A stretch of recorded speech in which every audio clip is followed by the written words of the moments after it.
सभी को नमस्कार। विजन इंस्टीट्यूट के डिजिटल प्लेटफॉर्म पर आप सभी का स्वागत करता हूं। आज हम पढ़ने जा रहे हैं शिक्षण अभिरुचि है। उसमें जो पहले प्रश्न बने हुए हैं और जो एग्जाम है उसमें आए हुए हैं पेपर है, उसके महत्वपूर्ण प्रश्न है, उसी की हम व्याख्या करेंगे आज। तो पहला प्रश्न है, वह कारक जो व्यक्ति में कार्य करने के लिए उत्साह बढ़ाता है या घटाता है, वह कारक है क्या? उसे क्या नाम दिया गया है? वह कारक जो व्यक्ति में कार्य करने के लिए उत्साह बढ़ाता है या घटाता भी है, तो उसे क्या कहा जाता है? उसे कहा जाता है अभिप्रेरणा, यानी मोटिवेशन। हम बच्चों को मोटिवेट करेंगे तो उसमें प्रेरणा जागृत होगी और वह कार्य अच्छा कर पाएगा। इसके अलावा अधिगम मतलब भी सीखना होता है, तो ये भी सही है। अधिगम मतलब जो सीखेगा तो उससे उसका जो उत्साह है वो बढ़ेगा। और स्व धारणा यानी अपने खुद के विचार से भी वो पढ़ सकता है, आगे बढ़ सकता है। लेकिन जो मेन उत्तर है वो है अभिप्रेरणा, यानी वह कारक जो व्यक्ति में कार्य करने के लिए उत्साह बढ़ाता है या घटाता है, उसे कहते हैं अभिप्रेरणा।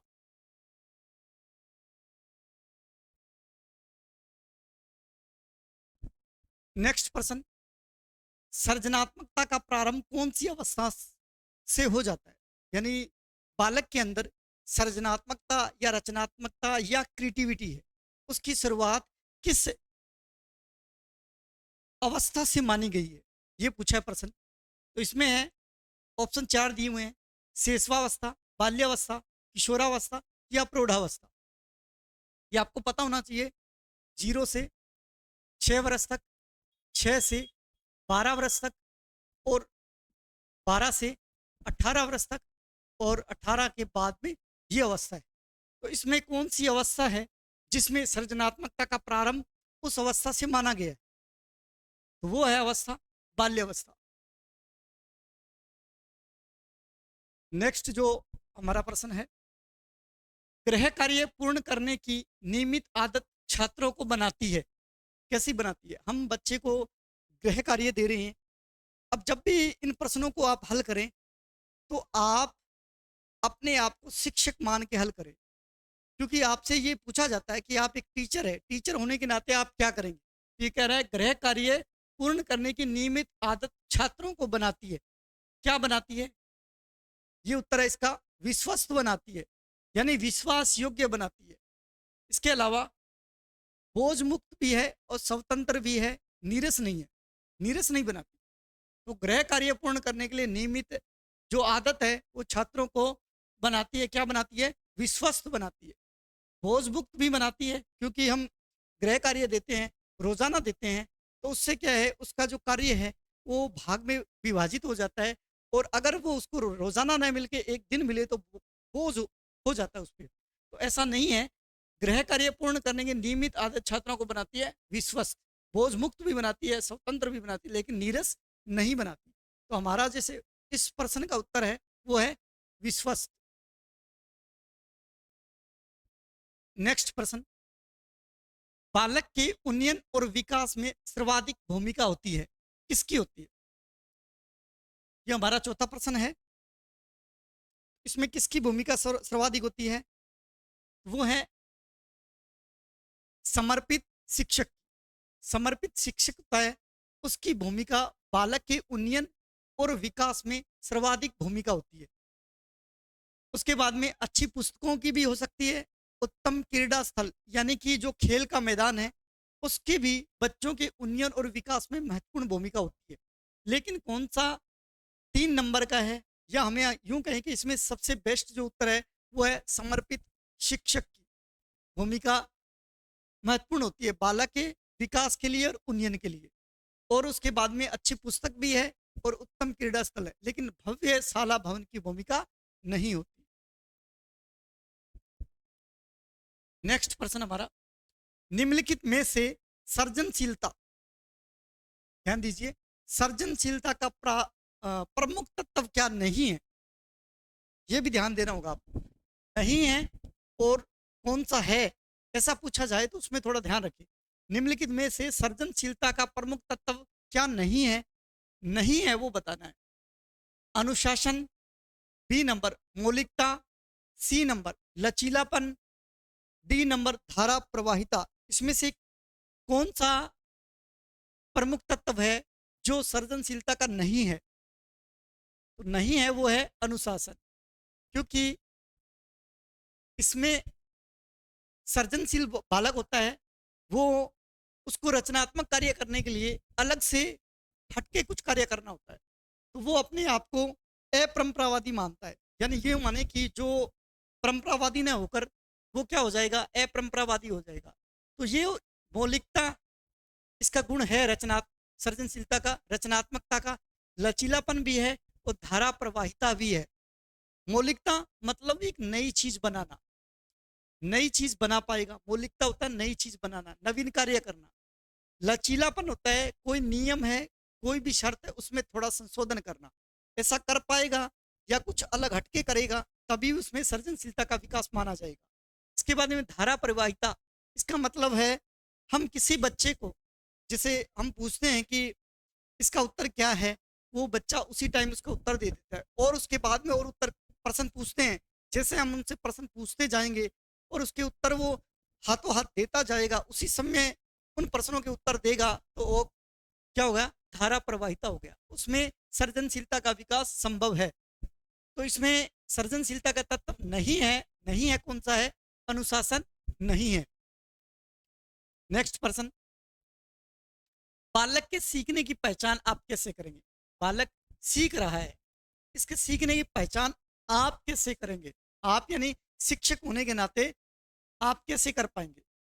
देखिए, उसका अक्षर ज्ञान देखकर, उसकी लिखावट देखकर आपको लगेगा ये बच्चा अच्छा पढ़ने वाला है, या उसके व्यवहार में परिवर्तन देख के, एक जो पहले आया था अब उसने पढ़ा है हमसे और उसने सीखा है, तो उसके व्यवहार में कुछ परिवर्तन है, उस वजह से पता चलेगा, या उसके प्रश्न उत्तर सुनकर, उससे हम डायरेक्ट प्रश्न करें और उसके उत्तर सुने, उससे पता चलेगा, या उसकी लिखित परीक्षा लेकर, या हम लिखित परीक्षा लेकर भी जांच कर सकते हैं। तो बालक के सीखने की पहचान आप कैसे करेंगे? उसमें महत्वपूर्ण जो है उत्तर कौन सा होना चाहिए इन चारों में से? तो ये है उसके व्यवहार में परिवर्तन देखकर हम पता लगा सकते हैं कि पहले ऐसा था, अब इतना इसमें सुधार हुआ है, तो इसका मतलब इसने कुछ ना कुछ सीखा है। तो उत्तर आना चाहिए ये उसके व्यवहार में परिवर्तन देखकर। उसके प्रश्न उत्तर सुनकर भी कर सकते हैं, उसकी लिखित परीक्षा लेकर भी हम पहचान कर सकते हैं, लेकिन उसका अक्षर ज्ञान, उसकी लिखावट देखकर हम नहीं कह सकते कि ये कोई बहुत बड़ा या अच्छा कर पाए। तो इसमें सही कौन सा होगा? सही है उसके व्यवहार में परिवर्तन देखकर हम बता सकते हैं कि बालक ने कुछ न कुछ सीखा है। नेक्स्ट पर्सन, समायोजन की प्रक्रिया है, यानी एडजस्टमेंट है, उसकी प्रक्रिया क्या है? देखिए, स्थिर है या गतिशील है या मानसिक है या स्थानापन्न है? इसमें से कौन सा उत्तर आना चाहिए? तो समायोजन की प्रक्रिया है वो मानसिक प्रक्रिया है, या मानसिक यानी हम खुद मन से देखते हैं और मन से सोचते हैं, मन के अनुसार हम एडजस्टमेंट हो जाते हैं, तो ये मानसिक प्रक्रिया है समायोजन, एडजस्टमेंट। जैसे क्लास में बच्चा आया और उसको यहाँ आने के बाद में देखा कि इसमें भीड़ बहुत है, उसको बैठने के लिए जगह नहीं मिली, और मैंने कहा बेटा आप यहीं अब पास में आके बैठ जाओ, और हमें तो ये पढ़ना है, तो आप उसको समझ लेना। तो अगर वो एडजस्टमेंट करे कि ठीक है मुझे पढ़ना है, मुझे कोई आपत्ति नहीं है, नीचे बैठे, ऊपर बैठे, स्टूल पे बैठे, कुर्सी पे बैठे, कोई दिक्कत नहीं है, तो अपने आप को उसने एडजस्टमेंट कर लिया, तो मन की प्रक्रिया है, और ऊपर बैठने से या उधर उधर बैठने से कुछ नहीं हुआ। वो उन बच्चों के साथ में उतना सीख पाता है जितना वो नीचे बैठ के सीख पाए। इसका मतलब ये समायोजन की प्रक्रिया है वो मानसिक प्रक्रिया है, और इसके अलावा गतिशील प्रक्रिया भी है, और स्थानापन्न स्थानापन्न प्रक्रिया भी है। कौन सी नहीं है? स्थिर नहीं है। समायोजन या एडजस्टमेंट है वो स्थिर नहीं है, बल्कि गतिशील है। गतिशील मतलब चलते रहता है, ये आज ऐसा है इसमें एडजस्टमेंट कर रहे हैं, कल कुछ और होगा तो उसमें एडजस्टमेंट करना पड़ेगा, तो ये चलती रहने वाली यानी गतिशील प्रक्रिया है। स्थानापन्न मतलब कोई विचार है, किसी विचार को अन्य जगह या अन्य स्थान पर लेने की प्रक्रिया है। जैसे किसी भी विचार को हम कहें कि ऐसा नहीं, इस जगह ऐसा होना चाहिए, तो वो ऐसा इस तरह होगा, तो उसमें भी हम एडजस्टमेंट कर सकते हैं। यानी समायोजन प्रक्रिया है, वो एक प्रक्रिया गतिशील प्रक्रिया है, और ये विचार है हमारे, वो चलते रहने वाली प्रक्रिया है, और ये मानसिक प्रक्रिया भी है। तो इसमें उत्तर समायोजन की प्रक्रिया कौन सी है? मेन उत्तर है वो है मानसिक, नहीं है वो है स्थिर। इसके अलावा दोनों और है। नेक्स्ट पर्सन, शिक्षक मुख्य रूप से किसके प्रति जवाबदेह रहता है? अभिभावकों के प्रति, या प्राचार्य के प्रति, या शासन के प्रति, या समाज व छात्रों के प्रति? तो शिक्षक है वो मुख्य रूप से किसके प्रति जवाबदेह रहता है? तो वो ये है समाज व छात्रों के प्रति, क्योंकि शिक्षक का काम ही है बच्चों को पढ़ाना, बच्चों को शिक्षा देना, बच्चों को निर्देशित करना, बच्चों में अच्छे गुणों का विकास करना। अगर इस तरह का वो विकास करता है, उसी से क्या बनता है? समाज बनता है। तो समाज में छात्रों के प्रति उसका रवैया कैसा होना चाहिए? जवाबदेही होना चाहिए, अच्छा होना चाहिए। इसके बाद में अभिभावकों के प्रति भी होना चाहिए, और प्राचार्य जो जिस कॉलेज में आप पढ़ा रहे हो, जिस स्कूल में आप पढ़ा रहे हो, उसके जो मुख्य नेतृत्व करता है, उसके प्रति भी हमारे जो जवाबदेही रहती है। लेकिन शासन यानी सरकार के प्रति हमारा कोई दायित्व नहीं है। ये इसका उत्तर नहीं है। और होना कौन सा चाहिए? वो उत्तर कौन सा है? समाज व छात्रों के प्रति। ये उत्तर बिल्कुल सही है। शिक्षक का मुख्य रूप से किसके प्रति जवाबदेह रहता है? तो वो है समाज व छात्रों के प्रति। इसके अलावा ये दो उत्तर भी सही है। कौन सा नहीं है? शासन के प्रति, उसका उत्तर सही नहीं है। या यूं कहें इसके 0 नंबर है, इसके अलावा 1, 2 और 3 नंबर के। नेक्स्ट पर्सन, शैक्षिक प्रौद्योगिकी के उपयोग के फलस्वरूप शिक्षक का कक्षा कार्य कैसा हो जाता है? यानी शैक्षिक प्रौद्योगिकी, यानी जो हम बात करें कि जो नई टेक्निक आई है, उसके उपयोग से शिक्षक का कक्षा कार्य है वो कैसा हो जाता है? देखिए, वैज्ञानिक हो गया, या सरल हो गया, या कठिन हो गया, या बढ़ गया। इस टेक्निक की आने की वजह से जो हमारा पढ़ाने का, शिक्षक का दायित्व पढ़ाना है, तो वो कार्य क्या हो गया? वो क्या हो गया? सरल हो गया। पढ़ाना और भी आसान हो गया। वैज्ञानिक हो गया? बिल्कुल हो गया। कठिन हो गया? ये नहीं है। बढ़ गया, यानी कोई कार्य है, कार्य जरूर बढ़ता है, क्योंकि शिक्षक यहाँ पढ़ाने के लिए एक शिक्षक की जरूरत थी। मान लो कोई कंप्यूटर से कुछ, जैसे आज ये डिजिटल बोर्ड लगा है, उससे हम पढ़ा रहे हैं, तो उसको चलाने वाला भी चाहिए, उसको टेक्निक, जो इसमें कोई प्रॉब्लम आ जाए तो उसको सोल्यूशन करने वाला भी चाहिए। तो ये ठीक है, इसका कार्य जरूर बढ़ गया। लेकिन ये जो इसके आने के फलस्वरूप आईसीटी यानी शैक्षिक प्रौद्योगिकी है, उसके उपयोग के फलस्वरूप शिक्षक का कार्य है वो सरल हो गया, आसान हो गया।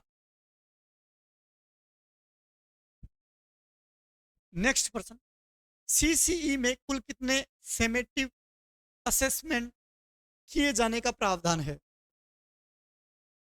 आपके पास उत्तर है 1, 2, 3 और 4। सीसीई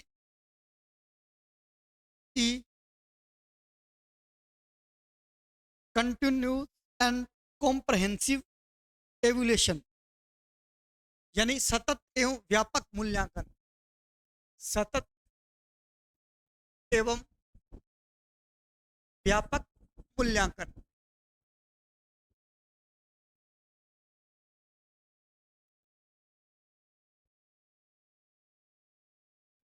इसमें कितने सेमेटिव असेसमेंट किए जाने का प्रावधान है? तो ये है इसका उत्तर 3। अब ये 3 है कौन से? इसमें होता है, एक होता है निदानात्मक,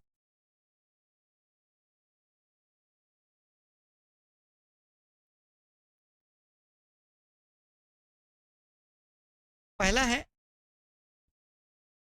निदानात्मक,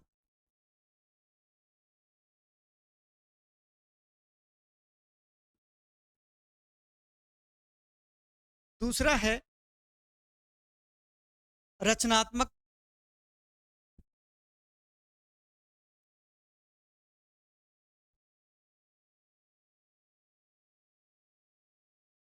और तीसरा है योगात्मक।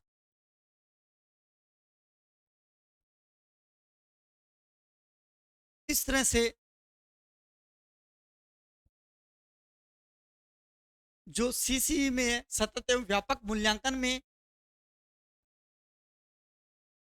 असेसमेंट किए जाने का प्रावधान है वो है तीन। कौन कौन से है? वो है निदानात्मक, दूसरा है रचनात्मक, तीसरा है योगात्मक। इसमें निदानात्मक में तो बच्चों की जो कमियां हैं वो जानी जाती है कि बच्चे ने क्या सीखा है और अगर नहीं सीखा तो उसमें क्या कमियां रहेगी। रचनात्मक में होता है सीखने की प्रक्रिया के दौरान ये कई बार ऐसा मूल्यांकन करते हैं।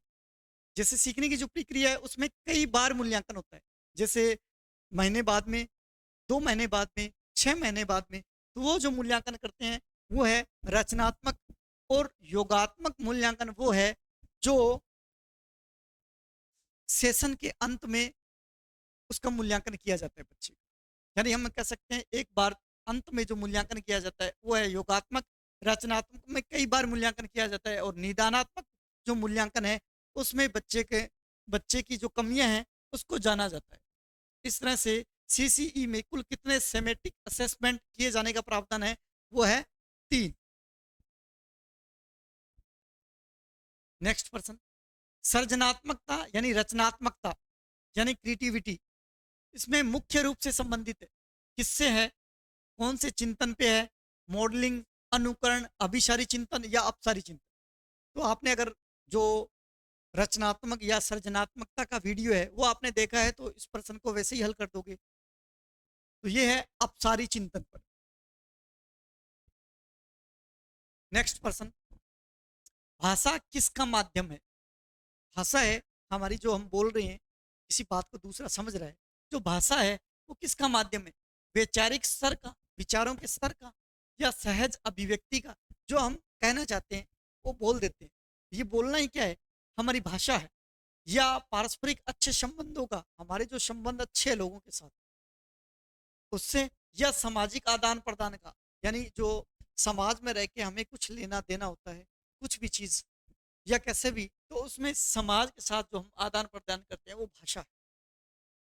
तो भाषा किसका माध्यम है? वो है सहज अभिव्यक्ति का। जो हम हमारे अंदर जैसे भी विचार आते हैं उसको बोल देते हैं। ये बोलना ही क्या है? हमारा सहज अभिव्यक्ति है। और इसी को क्या कहते हैं? भाषा कहा जाता है। तो भाषा किसका माध्यम है? वो है सहज अभिव्यक्ति का।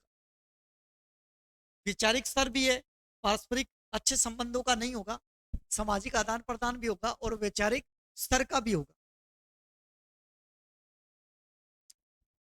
नेक्स्ट पर्सन, अधिगम की सफलता का प्रमुख आधार क्या है? अधिगम है उसकी सफलता का प्रमुख आधार क्या है? प्रशंसा, नेतृत्व, पुरस्कार या लक्ष्य प्राप्ति की उत्कृष्ट इच्छा। यह है लक्ष्य प्राप्ति की उत्कृष्ट इच्छा है, वो हमारी अधिगम की सफलता का प्रमुख आधार है। अधिगम मतलब होता है सीखना। हम किस लिए सीखना चाहते हैं? ये हमारा एक लक्ष्य है कि हमें ये बनना है। हमारा लक्ष्य है कि ये चीज हमें प्राप्त करनी है। हमारा लक्ष्य है कि हमें टीचर बनना है। तो उसके लिए हम क्या है? अधिगम करेंगे। अधिगम मतलब सीखेंगे, तो सीखेंगे तभी हम टीचर बन पाएंगे। तो अधिगम की सफलता का प्रमुख आधार क्या है? लक्ष्य। जो भी हमने लक्ष्य बना रखा है उसकी प्राप्ति की उत्कृष्ट इच्छा है। हमारी इच्छा है कि हम उस लक्ष्य को ग्रहण करें, उस लक्ष्य को प्राप्त करें। तो उसके लिए हमें क्या करना है? लक्ष्य प्राप्ति की उत्कृष्ट इच्छा रखनी है। और यही है अधिगम की सफलता का मूल आधार। इसके अलावा प्रशंसा भी है। जब हम किसी व्यक्ति की प्रशंसा करते हैं, या हम टीचर होने के नाते ये मानो किसी बच्चे को सिखा रहे हैं, तो हम कहते हैं, किसी से प्रश्न पूछते हैं कि बच्चे इस प्रश्न का उत्तर क्या है, तो बच्चे ने जैसे उत्तर दिया तो हम उसको बोलते हैं शाबाश, बहुत अच्छे। तो इस तरह का मोटिवेट करना, उसको प्रशंसा के रूप में कुछ शब्द बोलना, ये भी क्या है, अधिगम की सफलता का मुख्य आधार है। फिर आगे वो और सीखने का प्रयास करेगा। पुरस्कार, कई बार हम जो बच्चे अच्छा पढ़ते हैं तो उनको पुरस्कार देते हैं, तो अधिगम का एक आधार पुरस्कार भी है, लेकिन क्या नहीं है, नेतृत्व नहीं है। मेन इसका मुख्य आधार है वो है लक्ष्य प्राप्ति की उत्कृष्ट इच्छा। Next person, the condition of learning, ये पुस्तक है, ये किसने लिखी? द कंडीशन ऑफ लर्निंग, ये पुस्तक किसने लिखी? और इस पुस्तक को लिखने वाले हैं रॉबर्ट एम गेने। इनके द्वारा ये पुस्तक लिखी गई। इस पुस्तक में गेने ने अधिगम यानी सीखने के 8 नियम बताए हैं। 8 नियम बताए हैं। ये आपको आठों के आठों आपको अच्छी तरह से याद करने। उसके बाद में नेक्स्ट पर्सन, एक अध्यापक का अनिवार्य व्यक्तित्व संबंधी गुण कौन सा है? एक अध्यापक है, उसका अनिवार्य रूप से एक व्यक्तित्व संबंधी गुण है, वो कौन सा है? उच्च नैतिक चरित्र होना चाहिए, या छात्रों से प्रेम करने वाला होना चाहिए, यानी स्नेह करने वाला होना चाहिए, या शारीरिक और मानसिक स्वच्छता होनी चाहिए उसकी, या आलोचनात्मक दृष्टिकोण होना चाहिए। इसमें से